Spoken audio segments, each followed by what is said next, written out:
નમસ્કાર. આપણી ગર્ભ સંસ્કારની આ વિશેષ શૃંખલામાં આજે હું ડૉક્ટર વૃંદન જયસ્વાલ આપ સૌનું હાર્દિક સ્વાગત કરું છું. આજે આપણી સાથે સુરતથી આયુર્વેદના વૈદ્ય હર્ષ ઉપાધ્યાય આપણી સાથે જોડાયેલા છે. ડૉક્ટર હર્ષ સર, હું આપનું સ્વાગત કરું છું. સર, આજે આપણને ગર્ભાવસ્થા દરમિયાન દિનચર્યાનું શું મહત્ત્વ છે એ સમજાવશે. દિનચર્યા એટલે દિવસ દરમિયાન કરવામાં આવતી દરેક પ્રવૃત્તિઓ, જેને આયુર્વેદમાં વિશેષ રૂપે વર્ણન કરેલું છે.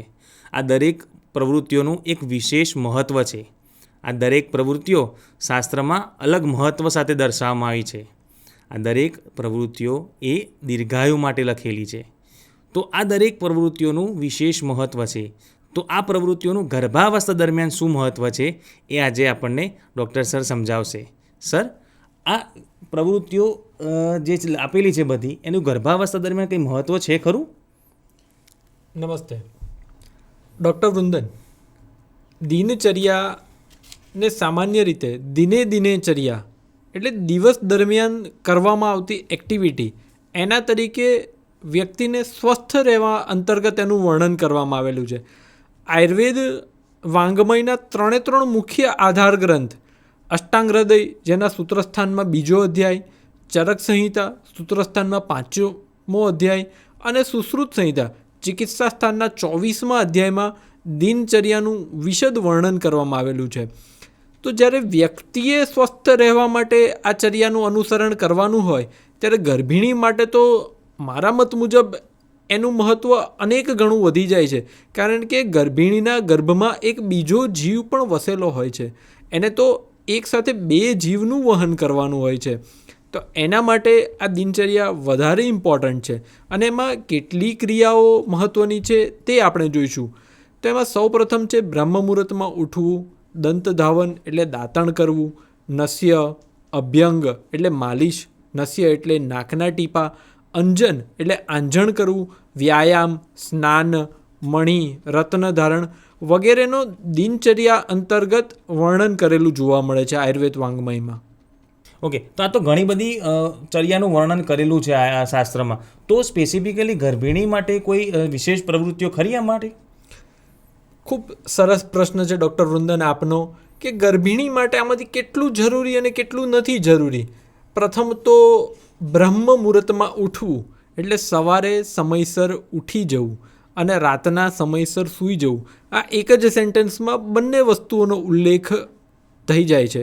આજે વિજ્ઞાન શું માને છે કે સવારે જે વહેલા ઉઠે ને, તો બોડીમાં પ્રોજેસ્ટેરોન લેવલ વધી જાય, અને પ્રોજેસ્ટેરોન જ ગર્ભના ધારણ, પોષણ અને ગર્ભને 9 મહિના સુધી ટકાવી રાખવા માટે ખૂબ મહત્ત્વનો હોર્મોન છે.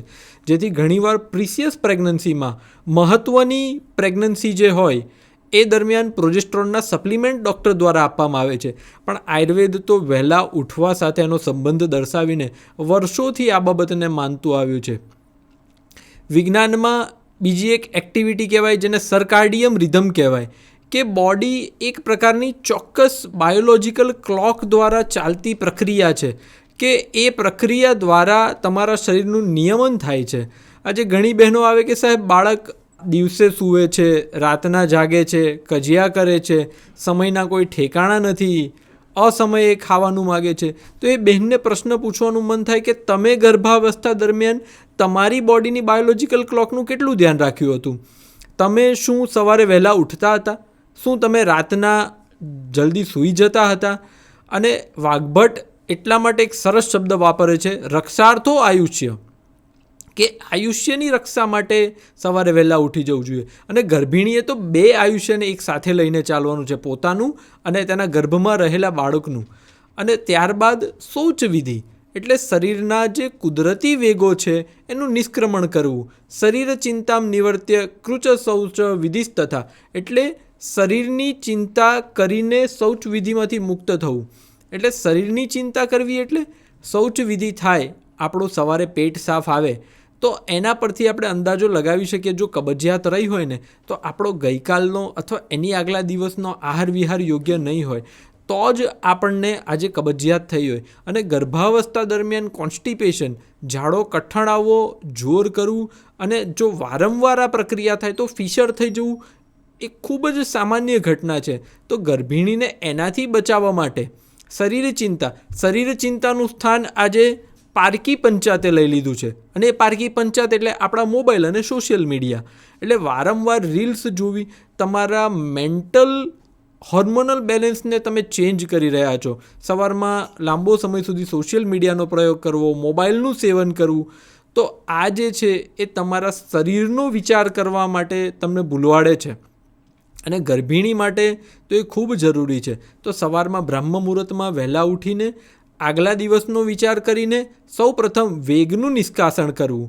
કુદરતી જે વેગો છે તેને શરીરમાંથી મુક્ત કરવા અને શરીરની આપણી બાયોલોજિકલ ક્લોકને નિયમિત રીતે ચાલુ કરવી. ખૂબ સાચી વાત કહી સર આપે. પરંતુ સર આપણે ઉઠીને સૌથી પહેલાં તો દાંતણ કે ટૂથબ્રશ કરતા હોઈએ છીએ, તો આનું દિનચર્યામાં કંઈ વર્ણન કરેલું છે? આના માટે આપનું કંઈ મંતવ્ય ખરું સાહેબ? આ ખૂબ મહત્ત્વનો સવાલ છે, કારણ કે ટૂથબ્રશ અને ટૂથપેસ્ટના જમાનામાં આપણે આવી ગયા છે. જ્યારે આયુર્વેદમાં તો દંત ધાવનનો ઉલ્લેખ છે. દંત ધાવન એટલે દાંતને નવડાવવા. અને સામાન્ય ગુજરાતી ભાષામાં એને દાંતણ કહેવામાં આવે છે, જેમાં મહદઅંશે ઔષધીય કાષ્ઠ એટલે લાકડાનો પ્રયોગ થાય છે. હાલમાં જે મોટાભાગની ટૂથપેસ્ટ મળે છે તે બધી મોટાભાગની શુગર બેઝ છે, કે જેમાં ખાંડ અથવા સાકરનું પ્રમાણ વધારે છે. આજે વિજ્ઞાન પણ સ્વીકારે છે કે ખાંડનો વધુ પડતો પ્રયોગ એ દાંતોના હેલ્થ માટે તો જરૂરી નથી. પરંતુ ગર્ભાવસ્થામાં હોર્મોનલ ચેન્જ થાય એટલે શું થાય? પેઢાનો સોજો, કેવિટી એટલે દાંતમાં પોલાણ થવું, દાંતના ચેપ, દાંતમાંથી પરુ આવવાની શક્યતાઓ ખૂબ વધી જાય. અને જ્યારે એની ઓરલ હેલ્થ એટલે મોઢાની અંદરનું સ્વાસ્થ્ય જ્યારે યોગ્ય ન હોય ત્યારે ગર્ભિણી પોતાનો આહાર યોગ્ય રીતના ચાવી ન શકે. અને એને જો એ ઇન્ફેક્શન વારંવાર લાગ્યા કરે તો એ એના બાળકના પોષણને અટકાવે અને બાળકનો વિકાસ રૂંધે છે. પણ આયુર્વેદનું દાંતણ તો મોટાભાગે કડવા તુરા રસથી બનેલા ઔષધીય લાકડા છે, જેમાં કણજી, બાવળ, લીમડો જેવા વનસ્પતિ દ્રવ્યોનો ઉપયોગ થાય છે. અને એ બધા કૃમિ, બેક્ટેરિયા, વાયરસ આ બધા સામે લડનાર છે એવું વિજ્ઞાન પોતે પ્રૂવ કરી ચૂક્યું છે. અને હાલનું સાહેબ 2024નું એક લેટેસ્ટ સંશોધન એવું કહે છે કે કઠણ વસ્તુને ચાવવાથી બ્રેઇનની એન્ટીઓક્સિડન્ટ એક્ટિવિટી વધે છે અને મગજની ગ્રહણ શક્તિ વધારનાર છે.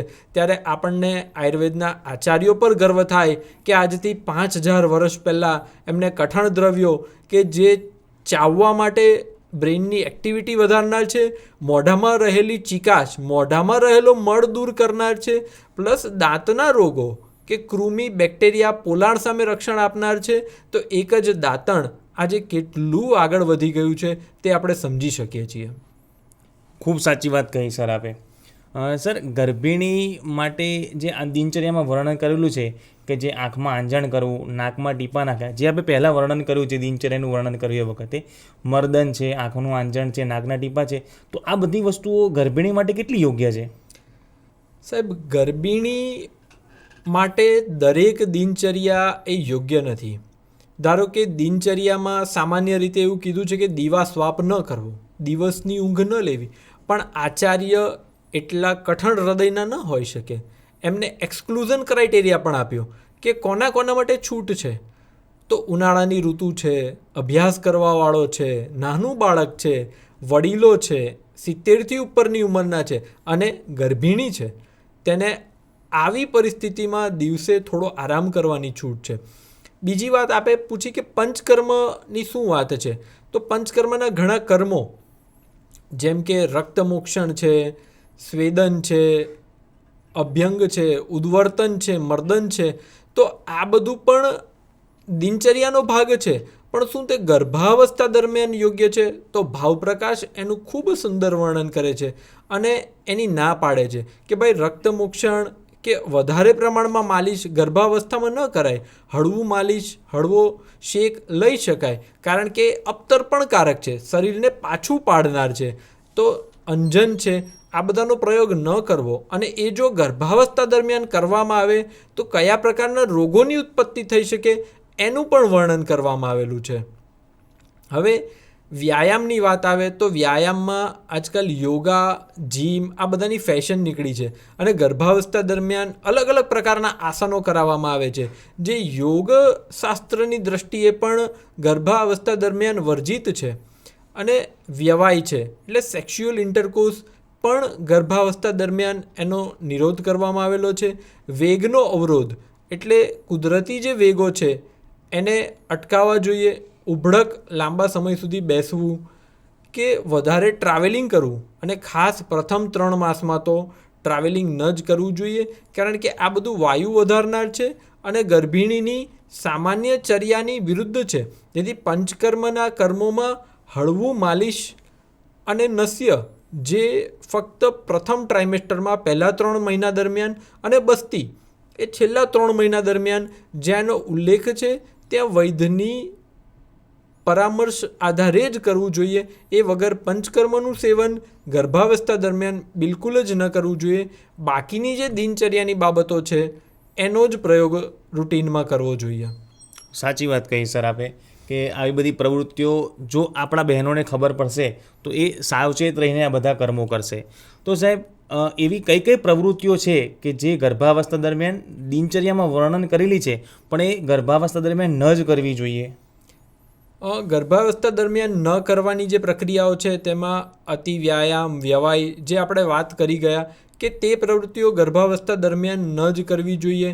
અને ખાસ પહેલા 6 મહિના દરમિયાન ઉભડક લાંબો સમય બેસવું, વેગ અવરોધ ન કરવા, નેચરલ અર્જીસ છે એને રોકવા નહીં. અને વ્યવાય આજકાલ સોશિયલ મીડિયાના જમાનામાં ગર્ભાવસ્થા દરમિયાન પણ સેક્સ્યુઅલ ઇન્ટરકોર્સને, વ્યવાયને, શારીરિક સંભોગને પ્રધાનતા આપવામાં આવે છે.